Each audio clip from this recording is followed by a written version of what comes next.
Hi friends, welcome to Jeevitha Saham. இன்றைக்கி வீடியோவில் ரொம்பவே சாஃப்டான கார்த்திகை தீபத்துக்கு செய்யக்கூடிய அப்பம் தான் எப்படி செய்யலான்னு பார்க்க போகிறோம். இந்த ரெசிபி ரொம்பவே சிம்பிளாக செஞ்சிடலாம், ரொம்ப ஈஸியாக செஞ்சிடலாம். வாங்க எப்படி செய்யலான்னு பார்க்கலாம். இப்போது நான் இந்த டம்ளரால் நான் 1 டம்ளர் அளவுக்கு பச்சரிசி எடுத்துருக்கேங்க. இதை ஒரு 3 மணி நேரத்துக்கு முன்னாடியே நல்லா கழுவிட்டு நல்லா சுத்தம் பண்ணிவிட்டு நல்லா கழுவி நல்ல தண்ணி ஊற்றி ஊற வச்சு எடுத்துருக்கேங்க. ஒரு 3லேருந்து ஒரு 4 மணி நேரம் நல்லா ஊற வச்சு நம்ம எடுத்துக்கலாம். இப்போ ஊற வச்ச அரிசியை நல்லா தண்ணியெல்லாம் வடிகட்டிட்டு இதே போல் நம்ம எடுத்து வச்சுக்கலாங்க. இப்போது வேறொரு பாத்திரத்தில் நம்ம வெல்லம் சேர்த்துக்க போகிறோம். நம்ம எந்த டம்ளரால் நம்ம அரிசி எடுத்தோமோ அதே டம்ளரால் பாதி அளவுக்கு நம்ம வெல்லம் எடுத்துக்கலாம். 1/2 டம்ளர் அளவுக்கு நம்ம வெல்லம் எடுத்துக்கலாம். இப்போ வெல்லத்தை அந்த பாத்திரத்தில் நம்ம சேர்த்துக்க போகிறோங்க. சேர்த்த பிறகு நம்ம தண்ணி சேர்த்துக்க போகிறோம். நம்ம அதே டம்ளரால் ஒரு 1/4 டம்ளருக்கு குறைவாக நம்ம தண்ணி சேர்த்துக்கிட்டா போதும்.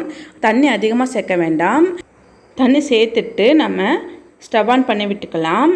இப்போது நல்லா கொதித்து வெல்லம்லாம் கரைஞ்சி வரணும். பாகுபதம்லாம் நமக்கு தேவையில்லை. இப்போது நம்ம வெல்லம்லாம் கரைஞ்ச பிறகு நம்ம வடிகட்டி எடுத்துக்க போகிறோம். வெல்லத்தில் நல்லா மண்ணெல்லாம் இருக்கும் இல்லையா, அதனால் நம்ம வடித்து எடுத்துக்க போகிறோம். இப்போ பாருங்கள், நான் வெல்லம்லாம் நல்லா கரைஞ்சிருச்சு. இப்போ நம்ம ஸ்டவ் ஆஃப் பண்ணிவிட்டு ஆற விட்டுக்கலாம். இப்போ ஊற வச்சு தண்ணியெல்லாம் வடித்து வச்சுருக்கோம்ல அரிசியை நம்ம மிக்ஸி ஜாரில் நம்ம சேர்த்துக்கலாம்.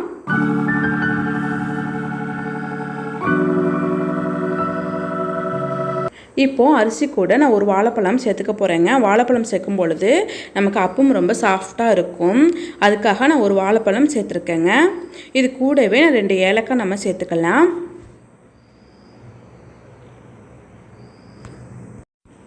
சேர்த்துட்டு இப்போ நம்ம அரைச்சிக்க போகிறோங்க. இப்போ நம்ம கொஞ்சம் கொஞ்சமாக தண்ணி சேர்த்து நம்ம அரைச்சிக்கலாம். அதிகமாக நம்ம தண்ணி சேர்த்துக்க வேண்டாம். இதே போல் நம்ம நல்லா அரைச்சி எடுத்துகிட்டு வந்துக்கலாம். இப்போது அது கூட ஏற்கனவே கரைச்சி வச்சுருக்கோம்ல வெல்லத்தை நம்ம வடிகட்டிட்டு நம்ம சேர்த்துக்கலாங்க. இப்போ வெல்லம் நல்லா ஆறி இருக்கும்.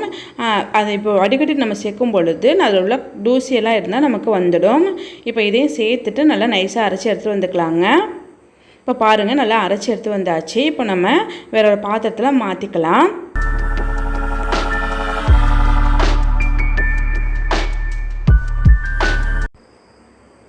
இப்போ இந்த மாவு கூட நம்ம கொஞ்சமாக உப்பு சேர்த்துக்கலாங்க. நம்ம எந்த ஒரு ஸ்வீட் செஞ்சாலும் உப்பு சேர்க்கும் பொழுது அது டேஸ்ட் இன்னும் கொஞ்சம் கூடுதலாக இருக்கும்.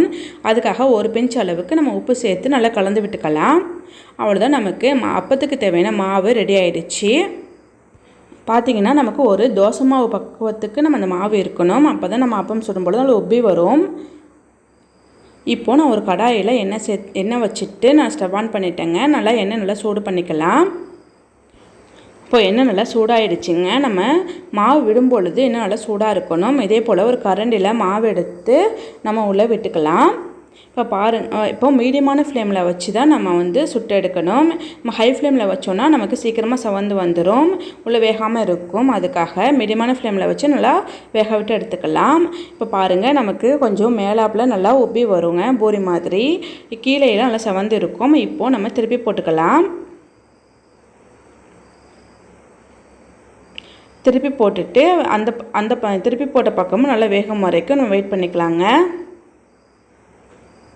அவ்வளோதான், இப்போது அந்த பக்கமும் நல்லா வெந்து வந்துடுங்க. செவந்து வந்த பிறகு நம்ம எடுத்துக்கலாம்.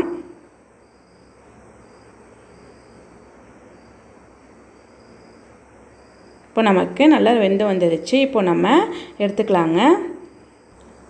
அவ்வளோதான், நமக்கு அப்பம் ரெடி ஆகிடுச்சு. இதே போல் இன்னொரு அப்பம் நான் இதே போல் சுட்டு காமிக்கிறேன் பாருங்கள். நம்ம ரொம்பவே ஈஸியாக நம்ம சுட்டலாம். நம்ம மாவு இதே போல் இருக்கணும்.